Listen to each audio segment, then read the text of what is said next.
Good morning, all of you.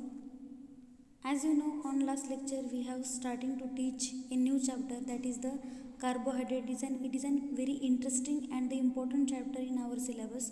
Okay, from that we have completed the definition of carbohydrate, general introduction regarding to the carbohydrate, then general information such as the molecular formula and their composition of carbohydrates, then a abundant means the different functions regarding inside the nature.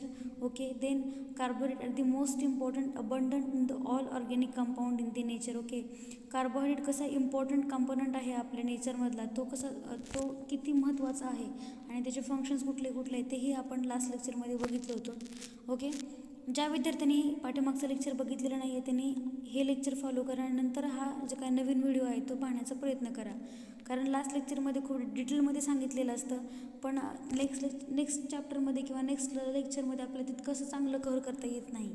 त्यामुळं जे पाठीमागचं lecture आहे ते properly scene करूनच पुढचं lecture पाहत चला, जेणेकरून तुमचं बेसिक पक्कं राहील. ओके, सो नंतर आपण बघितलं functions of carbohydrates in the cell. Okay, म्हणजे सेलमध्ये कार्बोहायड्रेटचं काय फंक्शन आहे, जसं की आपण सेलच्या स्ट्रक्चरमध्येच बोललो होतो की cell is made up or the cell membrane is made up of the protein, carbohydrate and the lipid. Okay, म्हणजे काय की कार्बोहायड्रेट हा मोस्ट इम्पॉर्टंट रोल आहे सेल स्ट्रक्चरल फॉर्मेशनमध्ये. ओके, ज्या ऑर्गनचं किंवा ज्या सेलचं स्ट्रक्चर बनवायचं आहे, ओके, तिथे कार्बोहायड्रेटची खूप गरज असते. As well as the cell is the source of energy. Okay, सेलमध्ये carbohydrate as a major source आहे, कारण कार्बोहायड्रेटचं कन्वर्जन आपण बघतोयच नेहमीच. मी नेहमीच सांगते की कार्बोहायड्रेटचं कन्वर्जन ग्लुकोजमध्ये होतं, देन ग्लुकोजचं कन्वर्जन पुन्हा एनर्जीमध्ये होतं आणि तीच एनर्जी आपल्या डिफरंट केमिकल पाथवेसाठी किंवा मेटाबॉलिक पाथवेसाठी तीच एनर्जी युटिलाइज आपल्या बॉडीमध्ये होत राहते. ओके, हे आपण फंक्शन्स बघितले होते. नंतर क्लासिफिकेशनपर्यंत आलो होतो आपण की क्लासिफिकेशन कुठले कुठले पडतात कार्बोहायड्रेटचे. तर लक्षात ठेवायचं आहे, मी सेशनलमध्ये मोस्ट ऑफ तर तुम्हाला MCQ पॅटर्नच होणार नाही, जसं की मॉक टेस्ट आहे तसंच होणार आहे तुमची एक्झाम.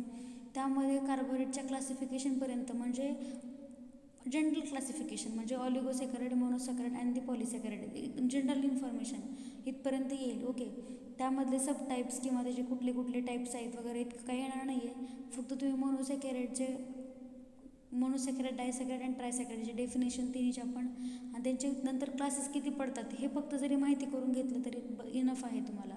ओके, सो कार्बोहायड्रेटचं इंट्रोडक्शन येईल तुम्हाला आणि कार्बोहायड्रेटचं काय येईल, क्लासिफिकेशन थोड्या प्रमाणामध्ये येईल. तो लक्ष देऊन अभ्यास करा, कारण हे पूर्ण म्हणजे आत्ताच्या वेनसडेपर्यंत सगळा सिलेबस येणार आहे, कारण तुमची एक्झाम जी आहे ती एक्झाम थर्सडेपासून चालू आहे. तर वेनसडेपर्यंत तुमचं जे काय सिलेबस होईल बायोकेमिस्ट्रीचा तो तुम्हाला पेपरला असणार आहे आणि क्लासिफिकेशनपर्यंत असणार आहे. म्हणजे मोनोसॅकराइडचे डेफिनेशन, त्याचे एक्झाम्पल्स कुठले आहेत, ऑलिगोसॅकराइड म्हणजे काय आहे त्याचे डेफिनेशन, त्याचे examples and the polysaccharide and their example. Okay, this 3 important points येणार आहेत तुमच्या सेशनलमध्ये.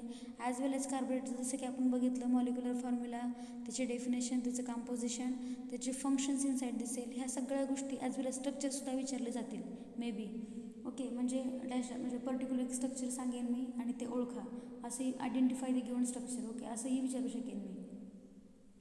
आणि मोस्ट इम्पॉर्टंट म्हणजे आणखी एक महत्त्वाचा पॉईंट म्हणजे जे काही प्रॅक्टिकलमध्ये सांगितलं होतं मी डिफरंट केमिकल टेस्ट्स, त्याही तुमच्या एक्झाममध्ये येऊ शकतील. ओके, प्रॅक्टिकलमध्ये जे सांगितलं मी आजच्या प्रॅक्टिकल म्हणजे कालच्या प्रॅक्टिकलमध्ये जे सांगितलं होतं केमिकल टेस्ट, डिफरंट कार्बोहायड्रेटचे आयडेंटिफिकेशन टेस्ट, त्या आयडेंटिफिकेशन टेस्ट थेरीलासुद्धा आहेत, त्या थेरीमध्ये सुद्धा येतात सिलेबसमध्ये.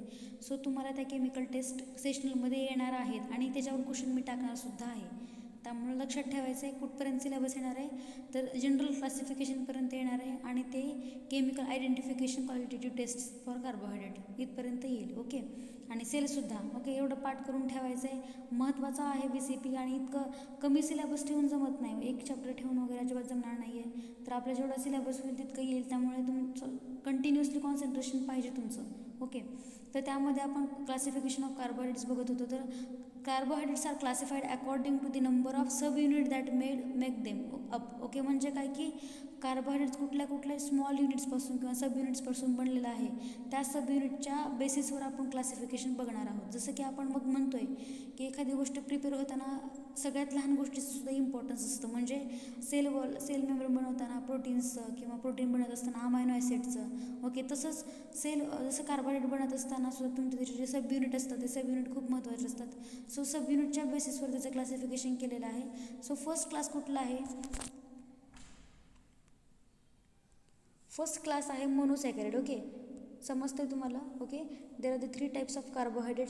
First is the monosaccharide, second is the oligosaccharide, then oligosaccharide further classified into the disaccharide, trisaccharide and tetrasaccharide and the last is the polysaccharide. याचे आपल्याला definition बघायचे, त्याचे एक्झाम्पल्स बघायचे, एक्झाम्पलचे सुद्धा आणखी इन्फॉर्मेशन बघायचे आहेत. खूप वाईड कन्सेप्ट आहे हा, मोठा कन्सेप्ट आहे, पण पेपरला तुम्हाला काही इतकं येणार नाही. मी जेवढं सांगितलं डेफिनेशन आणि त्याचे एक्झाम्पल इतकंच जरी केलं तरी इनफ आहे पेपरसाठी, पण फायनल एक्झाममध्ये खूप तुम्हाला लिहावं लागेल, ओके. तर फर्स्ट आपण बघतोय फर्स्ट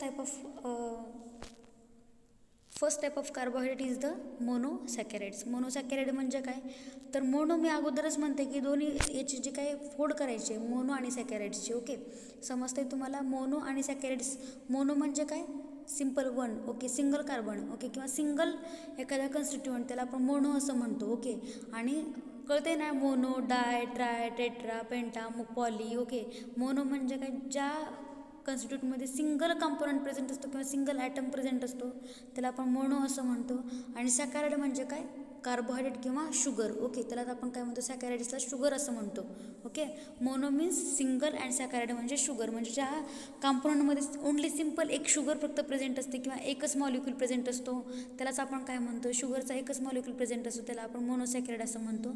पण त्याची प्रॉपर डेफिनेशन बघा, कारण ही खूप इम्पॉर्टंट आहे. Monosaccharides are the simpler sugar or the compound which possible as a free aldehyde or the ketone group and the 2 or more hydroxyl group. They are the simplest sugar. It can't be hydrolyzed further into the smaller units. Okay. म्हणजे काय की जसं आपण डायसॅकॅराइड ट्रायसॅकॅराइड बघतो तेव्हा काय होतं आहे? हायड्रोलायसिस होते कंपाऊंडचं किंवा कार्बोहायड्रेटचं. तसं याची डेफिनेशन काय लिहून घ्या वाटलंच तर मोनोसॅकॅराइडची definition. The monosaccharides are the simplest sugar, okay. Simplest sugar आहे, सिंगल शुगर मॉलिक्यूल प्रेझेंट आहे, सिम्पलेस्ट आहे, and it can't be hydrolysed further into a smaller units. म्हणजे काय? ह्याचं हायड्रोलायसिस होत नाही, ओके. जसं बाकीच्या कंपोनंटचं होतं तसं ह्याचं मोनोसॅकॅराइडचं हायड्रोलायसिस होत नाही. ते तुम्हाला डेफिनेशनमध्ये काय लिहायचं आहे? इट इज किंवा monosaccharides are the simplest sugar and it can't be hydrolysed further into the small units. म्हणजे काय की हा एक सिम्पल शुगर आहे आणि याचा हायड्रोलायसिस होत नाही स्मॉलर युनिट्समध्ये, त्याला आपण काय म्हणतोय? मोनोसॅकॅराइड्स असं म्हणतोय, ओके. यामध्ये काय असतात? फ्री अल्डिहाइड आणि फ्री कीटोन मॉलिक्यूलसुद्धा असतात. समजते तुम्हाला? मी स्लो घेते, थोडं फास्ट पण झालं तरी सांगत चला. जरी असं नाही बोलता आलं तरी पण तुम्ही व्हॉट्सअप ग्रुपवर वगैरे तर बोलू शकता, ओके. तर monosaccharides contain a single carbon atom chain and the classified on the basis of number of carbon atom they possess and the aldoses ketoses depending upon their group. म्हणजे काय की मोनोसॅकॅराइडचं क्लासिफिकेशन पुन्हा कशामध्ये होतं आहे? इथं लिहू शकतो तुम्ही, monosaccharide is classified into the further according to the classified into 2 types, okay. तर फर्स्ट कशा? On the basis of number of carbon atom, okay. The monosaccharides are the simple carbon chain, okay, simple carbon chain and classified into, okay, monosaccharide is classified into on the basis of number of carbon atom, okay. On the basis of number of carbon atom च्या बेसिसवर, number of carbon ॲटमच्या बेसिसवर मोनोसॅकॅराइडचं classification होतं, okay. हे first क्लासमध्ये. Second क्लासमध्ये त्याचे functional ग्रुपवर, म्हणजे अल्डिहाइड आणि कीटोन जो ग्रुप प्रेझेंट असेल तर त्याला पुन्हा अल्डोजेस आणि किटोजेस असे 2 त्याचे क्लासिफिकेशन पडलेले आहेत. लक्षात घ्या, इथं ट्री डायग्राम नाही दाखवलेली मी या गोष्टीची, पण तुम्ही लिहिताना काय करा? वरी काय करा? मोनोसॅकॅराइड लिहायचं, मोनोसॅकॅराइडची डेफिनेशन लिहायची, ओके. डेफिनेशन झाल्यानंतर मोनोसॅकॅराइडबद्दल थोडीशी जनरल इन्फॉर्मेशन लिहायची, याच्यामध्ये कुठले कंपोनंट प्रेझेंट असतात ते, आणि नंतर पुन्हा monosaccharide is classified into the 2 types, okay. According to first okay, monosaccharide घ्यायचं आहे. मोनोसॅकराईडच्या नंतर दोन कॉलम म्हणजे दोन ॲरो करायचे आहेत. त्यामध्ये फर्स्ट त्याच्यामध्ये काय लिहायचं आहे, monosaccharide are classified according to the number of carbon atom and the monosaccharide classified according to the functional group. तर monosaccharide according to the carbon ॲटममध्ये कुठले टाईप्स पडतात तर बघा, okay, monosaccharide are classified according to the carbon atom म्हणजे काय की carbon item जेवढे प्रेझेंट आहेत त्यावरून त्यांचं काय पडले, क्लासिफिकेशन पडले मोनोसॅकराईडचं. जेवढे कार्बन म्हणजे समजा 3 कार्बन असेल तर त्याला काय म्हणतो आपण, ट्रायोज असं म्हणणार. 4 कार्बन ॲटम असेल तर टेट्रोज म्हणणार. ओके, 4 म्हणजे टेट्रा, 3 म्हणजे ट्राय. ओके, समजतंय. नंबर ऑफ कार्बन ॲटम म्हणजे काय की जेवढे कार्बन ॲटम प्रेझेंट आहेत त्या मोनोसॅकराईड्सला, त्या कार्बन ॲटम जेवढे प्रेझेंट असेल तेवढे त्याचं नाव पण चेंज होणार आहे. त्या बेसिसवर त्याचं क्लासिफिकेशन पडलेलं आहे. मग ज्या मोनोसॅकराईड्समध्ये 3 कार्बन ॲटम प्रेझेंट आहे त्याला आपण काय म्हणतो, ट्रायोज असं म्हणतोय. ज्या मोनोसॅकराईडमध्ये, ही एक मोनोसॅकराईडचा केमिकल स्ट्रक्चरल फॉर्म्युला आहे. इथं बघताय तुम्ही, ज्या carbon atom 4 carbon atom present आहे त्यामुळे त्याचं नाव काय पडलंय, टेट्रोज असं म्हणतंय. इथं 5 कार्बन ॲटम म्हणून त्याला काय म्हणतोय, पेंटोजेस असं म्हणतोय. इथं 6 कार्बन ॲटम प्रेझेंट आहेत म्हणून हेक्झोज असं म्हणतोय. म्हणजे कार्बन ॲटमच्या बेसिसवर त्याचं क्लासिफिकेशन पडलेलं आहे. आणि इकडं पहा, हे झालं according to the carbon atom present. म्हणजे जर 3 कार्बन ॲटम प्रेझेंट असेल तर ट्रायोज, 4 असतील तर टेट्रोज, 5 असेल तर पेंटोज आणि 6 असेल तर हेक्झोज. आणि according to the functional group म्हणजे काय, जर तुमच्या मोनोसॅकराईड्सला जर CHO म्हणजे काय, अल्डिहाइड ग्रुप जर प्रेझेंट असेल तर त्याला काय तुम्ही म्हणणार, अल्डोजिस असं म्हणणार. आणि जर मोनोसॅकराईडला कीटोन ग्रुप प्रेझेंट असेल ॲज अ फंक्शनल ग्रुप म्हणून तर त्याला आपण कीटोजिस असं म्हणणार आहोत. ओरली सांगते पण नुसतं ऐकून घ्यायचं नाही आहे, ऐकत तुम्हाला लिहायचं पण आहे. कारण कसं समोर जेव्हा असाल तेव्हा मला रिवाईज वगैरे करता येतं, रिपिटेटिव्हली तुम्हाला सांगता येतं. पण ऑनलाईनमध्ये होत नाही तसं, कारण कंटिन्युअसली लेक्चर असतं. त्यामुळे मध्यंतरी बोलता येत नाही किंवा थांबता येत नाही आम्हाला, कारण ते रेकॉर्ड होत असतं लेक्चर. आणि तुम्ही टेन्शन अजिबात घ्यायचं नाही. लवकरात लवकर कॉलेज होण्याची शक्यता म्हणजे चालू होण्याची शक्यता भरपूर आहे. त्यामुळे जे काय कन्सेप्ट क्लिअर होत नाहीत तरी पण आपण इथं कॉलेजमध्ये आल्यानंतर तर होतीलच 100%, त्याची मी गॅरंटी देते. पण ऑनलाईनमध्ये थोडंसं फार कन्फ्युजन जरी झालं तर टेन्शन नका घेऊ. लवकरात लवकर कॉलेज स्टार्ट होईल. नोट्स वगैरे PPT तर ऑलरेडी अवेलेबल आहेत तुमच्याकडे. ओके, समजते. Monosaccharide classified according to the carbon atom and classified according to the functional group. Classify according to the carbon ॲटममध्ये आपण कुठले एक्झाम्पल बघितले तर ट्रायोज, टेट्रोज, पेंटोज आणि हेक्झोज हे एक्झाम्पल बघितले आपण on the basis of carbon atom. On the basis of functional ग्रुपमध्ये काय पडतात मोनोसॅकराईड, अल्डोजिस. म्हणजे ज्या मोनोसॅकराईड्सला अल्डेहाइड ग्रुप प्रेझेंट आहे त्याला आपण अल्डोजिस म्हणायचं आहे. ज्या मोनोसॅकराईडला कीटोन ग्रुप प्रेझेंट आहे त्याला कीटोजिस असं म्हणायचं आहे. मग त्याचे एक्झाम्पल्स दिलेले आहेत. ज्या मोनोसॅकराईडमध्ये कीटोन ग्रुप प्रेझेंट आहे त्याला आपण त्याचे एक्झाम्पल दिले आहेत, erythrulose, ribulose, fructose, dihydroxyacetone. Okay, this are the कीटोनचे कीटोजिसचे एक्झाम्पल आहेत. अल्डोजिसचे कुठले एक्झाम्पल आहेत बघा, तर glyceraldehyde, erythrose, okay, threose, xylose, ribose, arabinose, glucose, galactose, mannose. Okay, these are the example of the aldoses. Okay, समजतंय तुम्हाला. एक्झाम्पल ओरली सांगते, हे खरं तर गोष्टी ब्लॅकबोर्डवर सांगण्याच्या आहेत, रिॲक्शन्स काढून दाखवायच्या आहेत.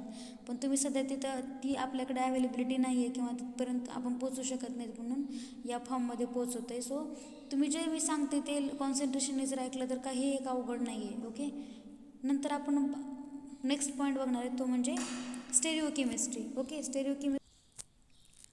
देन मोनोसॅकराईडच्या क्लासिफिकेशन नंतर आपण पुढचा पॉईंट बघणार आहे तो म्हणजे मोनोसॅकराईडच्या प्रॉपर्टीज कुठल्या आहेत ते. ओके, कळालं तुम्हाला. मोनोसॅकराईड म्हणजे काय की असा एक युनिट आहे किंवा असा एक सिम्पलेस्ट फॉर्म ऑफ शुगर आहे की त्यामध्ये हायड्रोलायसिस अजिबातच होत नाही. ओके, हायड्रोलायसिस होत नाही, तो सिम्पलर फॉर्ममध्येच राहतो. ओके, समजते ना तुम्हाला. मोनोसॅकराईडच्या नंतर आपण classification according to the functional group आणि according to the carbon atom बघितलेलं आहे. सो थोडंसं बोलत असताना लिहून घ्यायचा प्रयत्न करा, रफ नोट्स काढा. ओके, आणि ज्यांना प्रॅक्टिकलचा प्रॉब्लेम आहे कसं करायचं आहे मॅडम प्रॅक्टिकल वगैरे, तर प्रॅक्टिकलचं कसं करायचं आहे, जो काही चार्ट मी दिलेला आहे प्रॅक्टिकल ऑब्झर्वेशन चार्ट, तो प्रॅक्टिकल ऑब्झर्वेशन चार्टचं PDF तुम्हाला झेरॉक्स करून घ्यायचं आहे. कुठं पण एखाद्या शॉपमध्ये तुम्हाला मिळून जाईल ते झेरॉक्स काढल्यानंतर तुम्हाला जे प्रॅक्टिकल झालं आहे, मी समजा आज सेकंड प्रॅक्टिकल केलेलं आहे किंवा झालेलं आहे आपलं समजावून, तर तिथे लिहायचं आहे तुम्हाला. तिथे त्यामुळे तुम्ही काय बघितलं किंवा कुठं काय ऑब्झर्वेशन केलं या प्रॅक्टिकलमधून किंवा तुम्हाला काय पर्सनली समजलं ते तुम्ही ऑब्झर्वेशनमध्ये लिहू शकता की मला कार्बोहायड्रेटचे डिफरंट क्लासेस कळाले किंवा टेस्ट समजल्या मला किंवा मी सॅटिस्फाय आहे, मला त्या गोष्टी प्रॉपरली अंडरस्टूड झालेल्या आहेत. या गोष्टी तुम्ही त्याच्यामध्ये ऑब्झर्वेशनमध्ये लिहू शकता. टायटल तर ऑलरेडी दिलेलं आहे तिथं. ओके, तर so next point is the properties of monosaccharide. याबद्दलही खूपदा क्वेश्चन विचारला जाऊ शकतो प्रॉपर्टीजबद्दल. कार्बोहायड्रेट असा एक चॅप्टर आहे की ह्याच्यावर कसे आणि कितीही क्वेश्चन विचारले जाऊ शकतात. ओके, त्यामुळे ह्या चॅप्टरला तुम्ही अजिबातच हे करू नका, दुर्लक्ष करू नका. हा खूप इम्पॉर्टंट चॅप्टर आहे. प्रॉपर्टीज ऑफ मोनोसॅकराइडमध्ये बघूयात आपण म्युटेशन म्हणजे काय आहे. ओके, प्रॉपर्टीज, एक म्युटेशन ही एक प्रॉपर्टी आहे त्याची. तर म्युटेशन म्हणजे काय आहे किंवा ती प्रॉपर्टी काय आहे, ओके, नेमकं कन्सेप्ट काय आहे तर ती बघायचं आपल्याला. When the monosaccharides is dissolved in the water, the optical rotatory power of the solution gradually change until the change reach a constant value. For example, a D glucose dissolved in the water, specific rotation is 112 degree is obtained, but slowly change so that at 24 hour the value has been become 52 plus 52.7 degree, and this gradual change in the specific rotation is known as a mutations reaction. Okay, mutarotation. Okay, mutarotation असं म्हणतो आपण, mutation नाही, म्युटॅरोटेशन असं म्हणतो. So म्युटॅरोटेशन म्हणजे काय, तर मोनोसॅकराइड काय, जे मोनोसॅकराइड असतात ते मोनोसॅकराइड जर पाण्यात डिझॉल्व केले किंवा पाण्यामध्ये जर आपण सोल्युबल केले तर त्याचं काय होतं की ऑप्टिकल ॲक्टिव्हिटी चेंज होते. आपण ऑप्टिकल केमिस्ट्री बघितलेली आहे, ऑप्टिकल केमिस्ट्री. ओके, आपण केमिस्ट्रीच्या पार्टमध्ये चॅरल कार्बन आयटम म्हणजे काय की एखाद्या सेंट्रल कार्बन आयटमला 4 ग्रुप वेगवेगळे जर जोडलेले असतील तर त्याला आपण त्या कार्बन आयटमला काय म्हणतो, चॅरल कार्बन असं म्हणतो. तो ऑप्टिकली ॲक्टिव्ह असतो. जे कंपाऊंड ऑप्टिकली ॲक्टिव्ह असतात त्यांचं ॲक्टिव्हिटी खूप चांगली दाखवत होतो. ओके, कंपाऊंड जसं की आपण लिव्हो रोटेटरी, डेक्स्ट्रो रोटेटरी ह्या गोष्टी बघितलेल्या आहेत. तरी पण मी डबल रिवाईज करणारच आहे या चॅप्टरमध्ये. फक्त लक्षात घ्या की रोटेशन म्हणजे ऑप्टिकल रोटेशन म्हणजे काय आहे. ओके, सो मोनोसॅकराइड जेव्हा पाण्यात डिझॉल्व्ह होतो ना त्याचं ऑप्टिकल रोटेशन कमी असतो सुरुवातीला, पण जेव्हा तो डिझॉल्व्ह करून म्हणजे पाण्यामध्ये डिझॉल्व्ह होतो ना तेव्हा त्याची ऑप्टिकल रोटेशनची जी काय कॅपॅसिटी आहे ती खूप होते. म्हणजे तो सुरुवातीला 52 डिग्री फक्त त्याचे ऑप्टिकल रोटेशन असते, पण जेव्हा तो डिझॉल्व्ह होतो पाण्यामध्ये तेव्हा त्याची किती होते, स्पेसिफिक रोटेशन किती त्याची 112 डिग्री होते. म्हणजे ड्रास्टिक त्याचे काय चेंज होतात त्याच्यामध्ये. ड्रास्टिक म्हणजे काय, खूप चेंजेस रोटेशनमध्ये खूप चेंजेस होतात जेव्हा तो पाण्यामध्ये डिझॉल्व्ह होतो. ही एक त्याची प्रॉपर्टी आहे. ओके, समजलं तुम्हाला. फर्स्ट प्रॉपर्टी म्युटर रोटेशन म्हणजे काय की तो पाण्यात जेव्हा तो डिझॉल्व्ह होतो तेव्हा त्याची ॲक्टिव्हिटी थोडीशी चेंज होते, म्हणजे ऑप्टिकल ॲक्टिव्हिटी त्याची चेंज होते. सेकंड त्याची प्रॉपर्टी आहे ती म्हणजे glycoside formation. Okay, glycoside formation म्हणजे काय की मोनोसॅकराइडचं फंक्शन किंवा प्रॉपर्टी काय आहे तर ग्लुकोज फॉर्मेशन किंवा ग्लायकोसाइड फॉर्मेशन कसं करतो बघा. The D glucose solution is treated with the methanol and the HCl. 2 components are formed. These are the alpha and the beta D-glucosides, and thus the formed the glucosides are not reducing sugar and also does not show a phenomenon of the mutarotation. म्हणजे काय की ग्लुकोसाइड formation म्हणजे काय की जेव्हा D glucose म्हणजे काय, dextro rotatory. Okay, D ग्लूज एल म्हणजे काय, laevo rotatory. Dextro rotatory glucose जेव्हा मिथेनॉल सोबत किंवा HCl सोबत ट्रीट केला तर काय होतो, 2 कंपाऊंड फॉर्म होतात. तो म्हणजे समजते तुम्हाला, जेव्हा डी ग्लुकोज मॉलिक्यूल किंवा डी ग्लुकोज मोनोसॅकराइड पण म्हणू शकतो आपण त्याला. D glucose monosaccharide solution is treated with the methanol म्हणजे काय की आहे मोनोसॅकराइड डी ग्लुकोज सोल्युशन जेव्हा मिथेनॉल आणि HCl सोबत त्याची रिॲक्शन होते किंवा आपण जेव्हा ह्या सोल्युशनमध्ये मिथेनॉल आणि HCl ॲड करतो तेव्हा 2 कंपोनंट फॉर्म होतात. त्याचं नाव काय आहे, alpha and beta D glucosides. Okay, समजतं त्याचे काय मोनोसॅकराइडचं काय फंक्शन आहे तर ग्लायकोसाइड फॉर्मेशन. ग्लायकोसाइड फॉर्मेशन कसा करतो तो, तर जेव्हा जी डी ग्लुकोज आहे त्या डी ग्लुकोजचं ट्रीटमेंट जर मिथेनॉल आणि HCl सोबत झाली म्हणजे आपण त्याच्यामध्ये ग्लुकोज सोल्युशनमध्ये जर मिथेनॉल आणि HCl टाकलं तर दोन कंपाऊंड फॉर्म होतात. त्याचं नाव काय आहे, अल्फा आणि बीटा डी ग्लुकोसाइड्स. ओके, म्हणजे याद्वारे आपण ग्लुकोसाइड्स तयार करू शकतो by the using of methanol and HCl. यामध्ये जो सबस्ट्रेट आहे तो कुठला आहे, डी ग्लुकोज आहे. ओके, रिॲक्टंट कुठला आहे तर मिथेनॉल आणि HCl आहे. जेव्हा मिथेनॉल आणि HCl आपण डी ग्लुकोजमध्ये टाकतो तेव्हा 2 कंपाऊंड फॉर्म होते. त्याचं नाव काय, alpha and beta D glucosides. And thus the formed glucosides are non reducing sugar. म्हणजे जे फॉर्म्ड केलेले जे ग्लुकोसाइड्स असतात ते नॉन रिड्युसिंग शुगर असतात आणि ते ऑप्टिकली इनॅक्टिव्ह असतात. ओके, म्हणजे म्युटॅरोटेशन त्याच्यामध्ये होत नाही.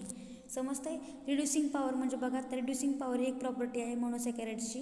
Okay, the sugar having a free or potentially free aldehyde ketone group have and the ability to reduce a cupric copper to the cuprous. म्हणजे काय, तर रिड्युसिंग पॉवर म्हणजे काय, the sugar free or the potentially free aldehyde ketone group have an ability to, म्हणजे काय की ज्या मोनोसॅकॅराइडमध्ये किंवा ज्या मोनोसॅकॅराइडमध्ये, ज्या शुगरमध्ये, मोनोसॅकॅराइडला आपण शुगर म्हणतो. ओके, मोनो म्हणजे मी अगोदर सांगितले, मोनो म्हणजे सिंगल कंपोनंट आणि सॅकॅराइड म्हणजे काय शुगर. तर सॅकॅराइड म्हणजे लक्षात ठेवा शुगरच म्हणतात त्याला, आणि शुगर म्हणजे कार्बोहायड्रेट. ओके, समजतंय. सो शुगर हॅविंग, जर अशा मोनोसॅकॅराइडला किंवा अशा शुगरला जर फ्री अल्डिहाइड आणि कीटोन ग्रुप जर प्रेझेंट असेल तर क्युप्रिक कॉपरचं कन्व्हर्जन क्युप्रसमध्ये होतं. इथं दाखवलं रिॲक्शन. रिड्युसिंग शुगर म्हणजे काय की रिड्युसिंग शुगर जी कुठली शुगर असेल, सॅकॅराइड असेल, त्याचं जर रिॲक्शन क्युप्रिक सोबत केली, त्याचं कन्व्हर्जन कशामध्ये होतं, क्युप्रसमध्ये होतं. म्हणजे क्युप्रिकचं कन्व्हर्जन क्युप्रसमध्ये करण्यासाठी सुद्धा हेल्प करतं reducing sugar. Okay, then fourth property आहे त्याची मोनोसॅकॅराइडची, ती म्हणजे ऑक्सिडेशन अँड रिडक्शन. सो ऑक्सिडेशनचं पूर्णपणे केमिकल रिॲक्शन आहे, त्याबद्दलही क्वेश्चन विचारले जाऊ शकतात की ऑक्सिडेशन डिफाईन म्हणण्यापेक्षा right down the oxidation reaction involved inside the monosaccharides. Okay, मग ऑक्सिडेशन आणि रिडक्शन ह्या दोन्ही रिॲक्शन होतात मोनोसॅकॅराइडमध्ये. त्या कशा होतात बघा. The alcoholic OH and aldehyde and keto group are oxidized to the carbonyl group with the contain oxidized agents. म्हणजे काय की ज्या मोनोसॅकॅराइडला OH ग्रुप्स किंवा aldehyde group, ketone group present असेल, मग तिचं ऑक्सिडेशन होतं. ऑक्सिडेशन रिॲक्शनमध्ये काय होत असतं, ऑक्सिडेशन होत असतं. मग ज्या मोनोसॅकॅराइडमध्ये अल्डिहाइड, कीटोन किंवा अल्कोहोल ग्रुप प्रेझेंट आहे, त्याचं ऑक्सिडेशन झालं, त्याचं कन्व्हर्जन कशामध्ये होतं, मग ऑक्सिडेशन, या ग्रुपचं ऑक्सिडेशन होऊन कशामध्ये कन्व्हर्जन होतं, कार्बोक्सिल ग्रुपमध्ये होतं. समजतंय. कार्बोक्सिल ग्रुप म्हणजे कुठला ग्रुप, कार्बोक्सिलमध्ये ग्रुपमध्ये त्याचं कन्व्हर्जन होतं with the certain oxidising agent and the oxidation may be brought under the mild and vigorous oxidising condition. म्हणजे काय की यामध्ये काय सांगितलं, ऑक्सिडेशन अँड रिडक्शन रिॲक्शनमध्ये ही रिॲक्शन मोस्ट ऑफ द विचारली जाऊ शकते. याला तुम्ही IMP पण करू शकता ऑक्सिडेशन रिॲक्शनसाठी. तर त्यामध्ये सांगितलं की ज्या मोनोसॅकॅराइडला अल्कोहोल, अल्डिहाइड आणि कीटोन असे फंक्शनल ग्रुप जोडलेले आहेत, त्या मोनोसॅकॅराइडचं काय होतं, ऑक्सिडेशन होतं, त्याचं त्या फंक्शनल ग्रुपचं कन्व्हर्जन पुन्हा कार्बोक्सिल ग्रुपमध्ये, त्याचं कन्व्हर्जन ह्या फंक्शनल ग्रुपचं कन्व्हर्जन कार्बोक्सिल ग्रुपमध्ये होत राहतं.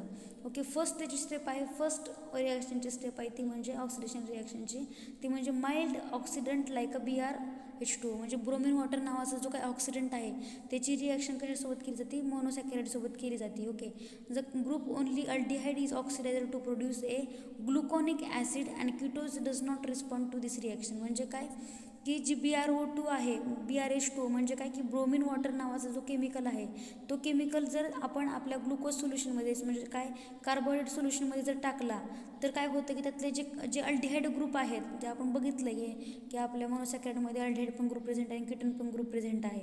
पण जर BrH2 म्हणजे ब्रोमिन वॉटर जर त्या मोनोसॅकॅराइडमध्ये टाकलं तर काय होतं, जे अल्डिहाइड मॉलिक्यूल आहे किंवा अल्डिहाइड फंक्शनल ग्रुप आहे तो ऑक्सिडाइज होतो आणि त्याचं कन्व्हर्जन कशामध्ये होतं, ग्लुकोजचं कन्व्हर्जन ग्लुकॉनिक ॲसिडमध्ये होतं. म्हणजे समजतंय ना, aldehyde group present in the glucose is converted in to the gluconic acid or ketose is not respond for this reaction. म्हणजे काय ही जी काय ऑक्सिडंट लाईक BrH2 आहे ती फक्त कोणासाठी आहे, तर अशा मोनोसॅकॅराइडसाठी ज्यांच्या स्ट्रक्चरमध्ये अल्डिहाइड ग्रुप प्रेझेंट आहे. कीटोन ग्रुपसाठी ही रिॲक्शन ब्लँक आहे, म्हणजे काहीही रिस्पॉन्स दाखवत नाही. ती फक्त ज्या मोनोसॅकॅराइडमध्ये अल्डिहाइड ग्रुप प्रेझेंट आहे त्याला ही रिॲक्शन दाखवते, पॉझिटिव्ह दाखवते. ओके, नेक्स्ट स्टेप त्या ऑक्सिडेशनमध्ये, ती म्हणजे with a strong oxidising agent like a concentrated HNO3 both the aldehyde and ketone group are oxidised to yield a dicarboxylic acid. म्हणजे काय ह्याच्यामध्ये काय होतं या सेकंड स्टेपमध्ये, तर स्ट्रॉंग ऑक्सिडायझिंग एजंट काय होतात, सच ॲज HNO3 आपण ॲड केला शुगर सोल्युशनमध्ये, आपल्या कार्बोहायड्रेट सोल्युशन आपण त्याला म्हणतो, त्या जर सोल्युशनमध्ये आपण जर HNO3 टाकला तर काय होतं की त्यामधले जे अल्डिहाइड अँड कीटोन ग्रुप आहेत ते ऑक्सिडाइज्ड होऊन त्याचं कन्व्हर्जन कशामध्ये होतं, तर डायकार्बोक्सिलिक ॲसिडमध्ये होत असतं. ओके, हे थोडंसं कन्फ्युजिंग आहे, डायकार्बोक्सिलिक ॲसिड कशामध्ये काय कन्व्हर्जन होतं, थोडंसं कन्फ्युजन व्हायची शक्यता आहे. पण तुम्ही अजिबात त्याबद्दल जास्त स्ट्रेस घेऊ नका, आपण जास्तीत जास्त चांगलं करण्याचा प्रयत्न करू, किंवा तुम्ही तर कॉलेजमध्ये याल तेव्हा आपण ते पॉईंट रिवाईज करू, पण पेपरच्या दृष्टिकोनात हा पॉईंट महत्त्वाचाच आहे. ओके, नंतर नेक्स्ट आहे स्टेप ती म्हणजे oxidation with the metal hydroxides and the metal hydroxides like a copper dihydroxyl group. म्हणजे काही तर ऑक्सिडेशन विथ मेटल हायड्रोलायसिस म्हणजे काय की आपण ह्याच्यामध्ये हाय कॉन्सन्ट्रेशनचे जे रिएजंट आहेत त्यासोबत यूज करून आपण ऑक्सिडेशन करण्याचा प्रयत्न करतो आहे. यामध्ये काय होतं, AgOH म्हणजे काय की mercury Mercuric hydroxide is oxidized with the free aldehyde and ketone group of the mutating sugar and reduce themselves to the lower oxides to the free radical. म्हणजे काय की ते काय करतात, जे AgOH आहे तो काय करतो, अल्डेहाइड आणि केटोन ग्रुप म्हणून जो काही मोनोसॅकराइडमध्ये प्रेझेंट असतो तो रिॲक्ट होतो आणि ते रिॲक्ट झाल्यानंतर काय होतात तर त्याचं रिॲक्ट होऊन ऑक्सिडेशन होतं आणि ऑक्सिडाइज होऊन त्याचे फ्री रॅडिकल्स निर्माण होतात. लास्ट प्रिन्सिपल आहे ते म्हणजे reduction reaction. Okay, the aldehyde and ketone group present in the sugar can be reduced in respect to the alcohol or the sodium amalgam. म्हणजे काय की सोडियम अमाल्गम आणि अल्कोहोलचा यूज करून काय म्हणजे शुगर आहे म्हणजे कार्बोहायड्रेट आहे त्याचं कन्वर्जन कशामध्ये होतं तर रिडक्शन कशाद्वारे होतं तर रिडक्शन रिॲक्शननी with respect to the alcohol आणि सोडियम अमाल्गम. सोडियम अमाल्गम आणि अल्कोहोल यांचा यूज करून आपण शुगरचं रिडक्शन करू शकतो, हे सांगण्याचा उद्देश आहे. ओके, समजलं. डिहायड्रेशन म्हणजे काय, the monosaccharide is treated with the concentrated H2SO4 it get dehydrated to forms the five hydroxymethyl furfural derivative. म्हणजे काय, जे डिहायड्रेशन म्हणजे काय, जर मोनोसॅकराइड जर याचे H2SO4 सोबत कॉन्सन्ट्रेटेड H2SO4 सोबत जर रिॲक्ट केला तर इट गेट बी डिहायड्रेटेड. म्हणजे काय, त्याचं डिहायड्रेशन होतं. डिहायड्रेशन झाल्यानंतर काय फॉर्म होतं, 5-हायड्रॉक्सीमिथाइल फर्फ्युरल डेरिव्हेटिव्ह निर्माण होतो. ओके, समजून घ्यायचं आहे, जे काय पटत नाही ते विचारत चला. ओके, मिथिलायशन अँड द इस्टरिफिकेशन म्हणजे काय, the glycosidic and alcoholic OH group of the monosaccharides and the reducing disaccharides react with the acetylation agent like acetic anhydride in the pyridine to form the acetic derivative is called ester. म्हणजे काहीतरी याचा main उद्देश काय, एवढं तुम्हाला लिहायची गरज नाही, इतकं महत्त्वाची म्हणजे PPT आहे महत्त्वाची, पण एवढं डिटेलमध्ये गरजेचं नाही, कारण डी फॉर्म लेवलसाठी खूप सिम्पलेस्ट फॉर्ममध्ये फर्स्ट इयरसाठी. कारण तुम्ही इतकं काय खूप करण्याचा प्रयत्न करू नका, जेवढं सिलेबसमध्ये तेवढं जास्त करण्याचा प्रयत्न करा, कारण तुमच्या पेपरचा सिलेबस वाईज येतो आणि तुम्हाला खूप पेपर लिहायची गरज नाही आहे. तुम्हाला 2-4 ओळीमध्ये जर तुम्ही आन्सर लिहिलं तरी इनफ आहे. पण जर क्वेश्चनच्या मार्किंगवर डिपेंड आहे, जर क्वेश्चन 5-10 मार्काचा असेल तर तुम्हाला 2-3 पेजेस लिहिणं महत्त्वाचं आहे.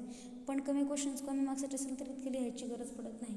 आणि ज्या गोष्टी जास्त समजत नाहीत ना त्या गोष्टी कन्सर्न करत चला. ओके, नेक्स्ट आहे तो म्हणजे कार्बोहायड्रेटचं, जे काय रिड्युसिंग शुगर म्हणजे काय, नॉन रिड्युसिंग शुगर म्हणजे काय, आणि त्याचे जे काय क्लासिफिकेशन्स आहेत ते आपण नेक्स्ट लेक्चरमध्ये बघूयात. आणि ऑलिगोसॅकराइड, डायसॅकराइड आणि पॉलिसॅकराइड याबद्दल बघूयात आपण. ओके, म्हणजे यांचं डेफिनेशन आणि त्याचं क्लासिफिकेशन पर्टिक्युलर, जसं की आपण मोनोसॅकराइडमध्ये बघितलं तसेच डायसॅकराइड आणि पॉलिसॅकराइडचे सुद्धा क्लासिफिकेशन आहेत. खूप मोठं क्लासिफिकेशन आहे, पण तुम्हाला पेपरमध्ये इतकं नाही येणार म्हणजे आत्ताच्या सेशनलच्या, पण फायनल पेपरमध्ये क्लासिफिकेशनबद्दल हमखास प्रॉब्लेम पडतो. ओके, समजतंय. थँक्यू. आत्तापर्यंत व्यवस्थित वाचा, काही प्रॉब्लेम असेल तर शेअर करा. ओके.